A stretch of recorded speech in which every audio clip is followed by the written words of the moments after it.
उस औरत का चेहरा जितना ही खौफनाक और डरावना था, उससे भी ज्यादा भयानक वो अजीब अजीब आवाजें निकाल रही थी।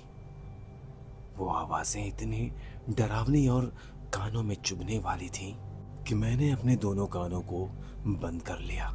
वो आवाजें कोई आम आवाज नहीं थी, उसे कोई आम इंसान बिल्कुल कर ही नहीं सकता। वो आवाजें कुछ ऐसी थीं जैसे कोई मर्द और औरत एक साथ हंस रहे हों। फिर अचानक हंसने और रोने की एक साथ ही आवाज आती थी।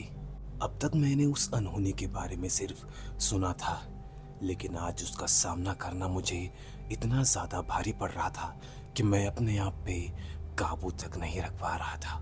फिर अचानक ही वो बेचैनी भरी सारी आवाजें आनी बंद हो गई। मैं उस खिड़की से कब का भाग गया होता, लेकिन मैं उसी खिड़की पे जैसे जम सा गया था। मैं वहां से हिल तक नहीं पा रहा था। मैं तो क्या, मैं अपनी एक उंगली तक नहीं हिला पा रहा था। तभी अचानक ही उस सामने खड़ी अनहोनी की वो मुस्मुसा के हंसने की आवाज आने लगी, जिससे मेरे पूरे शरीर का रोंवा रोंवा खड़ा हो गया। इस बार वो औरत जो हंसी हंस रही थी वो बहुत ही बेचैनी भरी थी। ऐसी हंसी तो मैं अपनी जिंदगी में पहली बार सुन रहा था। ऐसी हंसी ना ही किसी आदमी, ना ही औरत और ना ही किसी बच्चे की हो सकती है। फिर वो औरत हंसते हंसते अजीब तरह से नाचने लगी और उस वक्त डर के मारे मेरा पूरा शरीर पसीने से भीग गया।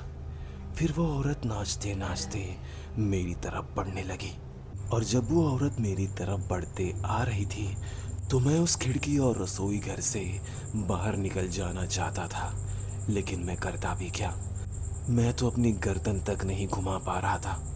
तभी वो औरत अचानक ही कहीं हवा के झोंके की तरह गायब हो गई और एक पल में ही आके मेरी आंखों के सामने खड़ी हो गई। और जब वो औरत एकदम ही आके मेरे सामने खड़ी हुई तो मेरे नाक में एक ऐसी गंदी बदबू आई कि जिससे मुझे उल्टी सी आने लगी और मेरा सर चकराने लगा। उस गंदी सी बदबू की वजह से मैं सांस तक नहीं ले पा रहा था और मेरा दम घुटने लगा। मैं वहां से भाग जाना चाहता था, लेकिन मैं 1 इंच तक हिल नहीं पा रहा था। बस बेबसी से वहीं खड़ा था और वो अनहोनी खड़ी मेरे सामने मेरी बेबसी पे हंस रही थी। फिर उसके बाद जो कुछ भी हुआ, मुझे मेरी आंखों पे यकीन तक नहीं हो रहा था, क्योंकि अचानक ही उस औरत के पीछे से 2 और हाथ निकले और वो हाथ आके सीधा मेरे गले को दोनों तरफ से पकड़ लिया और वो गंदी और सड़ी सी बदबू और ज्यादा तेज मेरे नाक में आने लगी और उन दोनों हाथों का दबाव मेरे गले पे बढ़ता जा रहा था और इसी दौरान मैं धीरे धीरे अपना होश खोने लगा, क्योंकि गंदी बदबू की वजह से तो मैं पहले ही सांस नहीं ले पा रहा था और अब इस औरत के दोनों हाथ ने मेरा गला दोनों तरफ से दबोच लिया था। और जब मैं अपना होश धीरे धीरे खो रहा था तो मुझे बस इतना ही महसूस हुआ कि मैं बुरी तरह पसीने से भीगा हुआ हूँ और मेरा पूरा शरीर छटपटा रहा था। फिर एक आखिरी बात जो मुझे याद थी कि मैं अचानक ही बेहोशी में गिरा और बर्तनों की जोर से आवाज आई थी। फिर उसके बाद जो कुछ भी हुआ वो मुझे मेरी पत्नी ने बताया।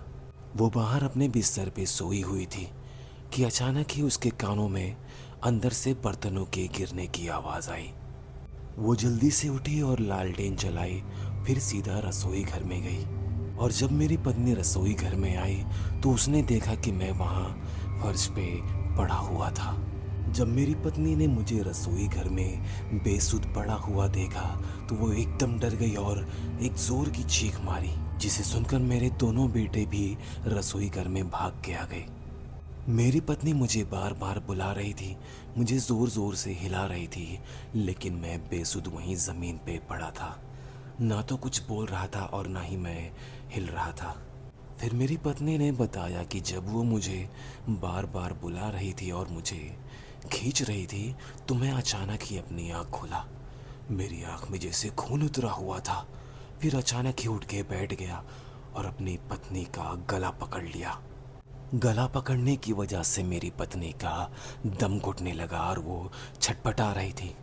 ये देखकर मेरे दोनों बेटे आए और मेरा दोनों हाथ पकड़कर अपनी माँ का गला छुड़ा लिए। और जैसे ही मेरे दोनों हाथ छूटे तो मैं ज़मीन पे गिरा और बेहोश हो गया। फिर अगले दिन जब मुझे होश आया तो मैंने देखा कि मैं अपने घर के सामने वाले नीम के पेड़ से बंधा हुआ हूँ और सारे गांव वाले मेरे अगल बगल खड़े होके मुझे बहुत ही डरी और घबराई हुई नज़रों से घूर रहे थे। तभी मेरे सामने बैठे बाबा जी एकदम गुस्से में उठे और मेरे सामने आके खड़े हो गए और मुझे बहुत ही गुस्से में अपना मुंह खोलने को कहा। और जैसे ही मैं अपना मुंह खोला तो बाबा जी ने एक चिंदी का टुकड़ा सीधा मेरे मुंह में घुसा दिया और कुछ पढ़ते पढ़ते धीरे धीरे मेरे मुंह से उस चिंदी के टुकड़े को बाहर खींचने लगे। वो चिंदी का टुकड़ा पूरा सफ़ेद था और वो मेरे गले तक भी नहीं पहुंचा था। लेकिन जब बाबा जी ने उसको मेरे मुंह से बाहर खींचना शुरू किया तो वो पूरा लाल, एकदम गाढ़ा लाल हो गया। वो पूरी चिंदी जैसे खून में डूबी हुई थी। फिर बाबा जी ने ले जाकर उस चिंदी को अग्नि के ऊपर रख दिया और जैसे ही बाबा जी ने उस चिंदी को अग्नि में रखा तो उस औरत की चीखने और चिल्लाने की आवाज़ें आने लगी। वो औरत या मर्द जो कुछ भी था वो बुरी तरह दर्द से करा रहा था। और जब वो चिंदी पूरी तरह जल गई तो जल रही अग्नि के ऊपर काला धुआं बनकर मंडराने लगा। और तभी ही बाबा जी ने अपने झोले से एक कांच की बोतल को निकाला और उसका ढक्कन खोल दिया तो वो काला धुआं सारा का सारा उसी कांच के बोतल में समा गया। और जल्दी से बाबा जी ने उस कांच के बोतल को बंद कर दिया और उस कांच के बोतल में मैं साफ साफ देख रहा था कि रात में जो औरत घूंघट में खड़ी थी वही औरत घूंघट में उस कांच के बोतल में भी थी। और ठीक उसी तरह बेचैनी भरी हंसी और रोने की आवाज़ आ रही थी। फिर बाबा जी ने उसको एक काले कपड़े में लपेट के अपने झोले में रख लिया। फिर मुझे उस नीम के पेड़ से खोला गया और मैं सीधा बाबा जी का पैर पकड़ के रोने लगा। तभी बाबा जी ने सारे गांव वालों को बताया कि वो अनहोनी अब कभी नहीं आएगी, क्योंकि बाबा जी ने उसको अपने तंत्र मंत्र की शक्ति से उस बोतल में कैद कर लिया है। और फिर सारे गांव के लोगों ने बाबा को धन्यवाद बोला और बाबा वहाँ से चले गए।